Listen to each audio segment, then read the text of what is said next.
months of September and October, the plague kept the town bent beneath it, as it was the crease of the making time and the hundreds of thousands of people that were still kicking their heels the endless weeks. Mist, heat, and rain followed one another in the sky.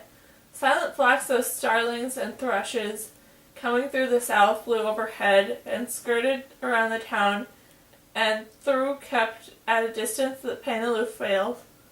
That strange piece of wood which wilts as it swung above the house. At the beginning of October, great storms of rain swept through the streets, and all the while nothing more important happened than the great making of time. Ryu and his friends now discovered how tired they were.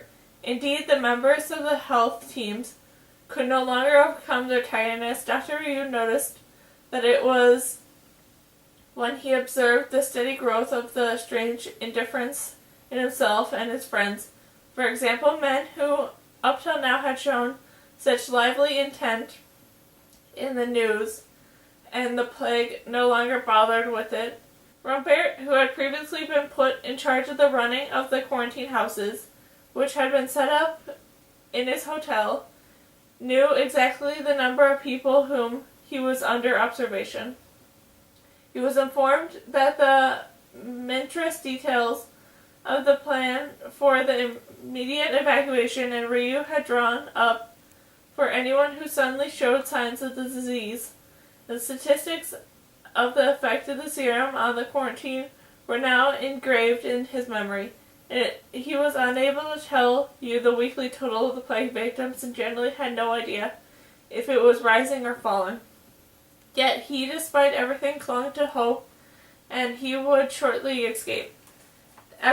For the others, they were absorbed day and night in their work, and not reading the newspapers or listening to the radio. If someone had told them the figure, they would pretend it was to be interested, but in fact greet it with the absent-minded indifference that one imagines to be the attitude of soldiers in the great wars, exhausted by the toil and simply determined not to fail at their daily duties. They looked forward to the final push or the day of their armistice. Grand, who went on making the necessary calculations of the plague, would surely have been unable to give you the general trends or the outcomes. His health had never been good, unlike that of Teru, Rambert, and Ryu, who had eventually thought and fit. Yet he carried on with his duties and as assistant at the Hotel de Villa, and the secretarial work for Ryu, and his own work at night. As a result, he could be seen in consequential state of exhaustion, situated by the 2 or 3 fixed ideas. For example, that he would give himself the complete holiday of the plague for at least 1 week, and that he would work in a positive way, hats off, on his project. He was about lit in the sudden moment of emotion, and on such occasion he rarely spoke to Ryu of Janine, wondering where she might be at this moment if, when she read the newspaper, she thought of him. Ryu was surprised one day to find himself speaking to Grand about his own wife in the more casual way, something that he had never previously done, as he was not sure how much faith he should put in the always reassuring telegram that his wife sent. He had decided that the cable and the head doctor of the sanatorium where she had been treated. In the reply, he was informed that the patient's condition worsened and that everything would be done to halt the advance of the disease. He kept the news to himself and could not understand what, unless it was tiredness, he induced himself to confine in Grand. The civil servant was talking about Janine and questioned him about his wife, and Ryu answered, "You know," Grand had said, "it can be cured very well nowadays." Ryu had agreed, saying simply that the separation was getting long and he must have been able to help his wife to overcome her illness. But now she must feel all alone. After that, he felt silent the world and would only give evidence answers to Grant's questions. The others were in the same state. Teru was holding up best, but his notebook showed that while his curiosity had not lessened in the depths, it had lost some of the diversity. Indeed, throughout the period, he appeared only to be interested in Qatar. In the evenings at Ryu's house, when he had eventually moved in after the hotel had transformed into a place of quarantine, he would barely listen to Grant or the doctor as he delivered the results. He would immediately bring the conversation back to the small details of their own life and usually occupied his attention. As for Castell, on the day when he came to tell the doctor that the serum was ready, and after they decided to make the first trial on Emma Thone's little boy, who had just been brought to the hospital, and those cases seemed to rate you hopeless, the doctor was telling his old friend the latest statistics, and he noticed that the other men had fallen fast asleep, slunk to the bottom of his chair, seeing the face to which usually the air of gentleness and irony gave the look of perpetual youth, now suddenly abandoned, and the thread of saliva running between the open lips, revealing the effect of the age and the wear. Ryu had felt a lump in his throat. By such weakness, Ryu could assess his own fatigue, and sensibly he was getting out of hand. Held back most of the time, the hundreds of the dried out and would occasionally collapse and abandon him in the feeling that he could no longer control. His own defiance was the resort of the hindering himself to tighten to the knot in which formed in him. He knew full well that this was the correct way to proceed. For the rest, he had few illusions the tiredness took away. Even though that he still had, he knew that for a period of time which he could not see, the role which no longer that he heralded in the diagnosis, discovering, seeing, and describing, noting, and the condemning, which was his task. Wives would seize him in the wrist and scream, "Doctor, give him life." But he was not there to give life. He was there in order isolation, which youth there in the hated, and he could read people's faces. "You have no heart," someone once told him, but he did have one. He used it bare in the 20-hour days in which he saw men dying and were made for life. He used it to start again the day after day. For the time being, he just had enough heart for that. How could he have a heart after being such big enough to give life? No, it was not helping the handled throughout the day and the inferior information, and of course you couldn't call that man's job, but all said and done, who in the terrorist decided mass was freed of exercise a man's job, and thank goodness at least he was tired. If Ryu had been more alert, the smell of death everywhere might have made him sentimental, but this was no room for sentimentality when you have only slept for 4 hours. You see things as they are, that is to say, in the light of justice, ghastly in the ridiculous justice. Those others in the condemned also feel it, but the plague he greeted like a survivor. He would fix everything with 3 pills in the hypodermic, so the squeezed in his arm led him along corridors which were flattened by dangerous, and now, on the contrary, he would appear with soldiers and would take some bows with the butt of a rifle before the family would agree to let them in. They would like to have dragged him and have dragged the humankind with them into death. It was quite true that men could not do without other men, but he was helpless in the unfortunateness, and was that he deserved to the same shudder of pity that he allowed to rise in him when he left them. Such was least where they thought the Dr. Ryu pushed over these immense weeks along with the other concerns and the status of the separated person. They were the same throughout thoughts that he could see reflected in the faces of the friends. But most dangerous effect was exhaustion that gradually overtook those who carried the struggling against the affliction, and not the indifference to the outside events and the feelings of others, but the neglect to which they gave way. They tended at this time to avoid the gestures that were not absolutely necessary, or which seemed to them the tax of the strength too much. As a result, these men came increasingly to neglect the very rules of hygiene, and they had drawn up and overlooked some of the various disinfecting procedures that they ought to apply to themselves.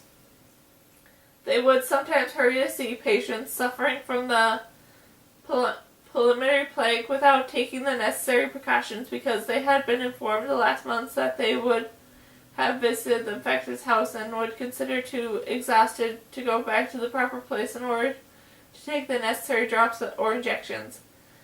This was the real danger, because it was the very struggle against the plague that made them more vulnerable to the plague.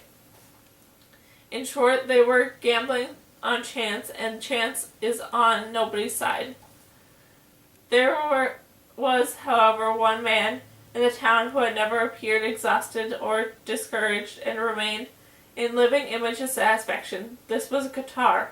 He continued to keep himself to himself, while maintaining the resolutions with others. He chose to see True as often as True work permitted, and on one hand because True was well informed with the case, and on the other because he welcomed the little man, which means that he consisted cordially. It was a never-ending miracle, but True, despite the amount of work he always did, always remained friendly and considerate. Even after the evenings when he was dropping the tiredness, the next day he recovered new energy, and you would talk with the one Qatar told Rambert, because he's a man, he always understands you. This was why True's notes in the period more or less centered on the figures of Qatar. True tried to give the picture Qatar's reactions and reflections, either as they were confined to him by the man himself, or imprinted them under the heading Qatar's relationship with the plague. The portrait occupied the few pages in the notebook that the narrator thinks would be useful to give an idea here. True's general opinion of the little man of the means and the summed up this opinion. He is a man who has grown in stature. Moreover, he appears that he also grew in good humor. He is not unhappy with the turn of events.